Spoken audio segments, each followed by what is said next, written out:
Ang mga kongresista tila nasasanay na diktahan ang Senado kaugnay sa gusto nilang mangyari sa impeachment.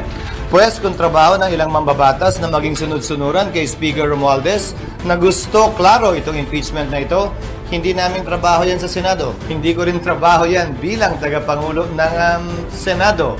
Para sa akin, gagampanan namin ang aming tungkulin ayon sa aming paniniwala na tamang proseso na naaayon sa batas.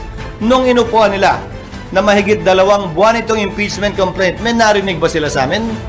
Nakalagay din sa rules nilang immediately ibibigay ng SecGen yung impeachment complaint sa Speaker. Hindi nila ginawa yun sa loob ng mahigit 2 buwan. May narinig ba silang reklamo sa amin? Ginalang namin ang kanilang pasya, proseso at pagdidesisyon. Yan sana ang inaasahan ko rin sa kanila. Subalit maging ganun pa man, hindi ko pwede silang gawin, piliting gawin o hindi gawin ang partikular na bagay. Gayon din sila.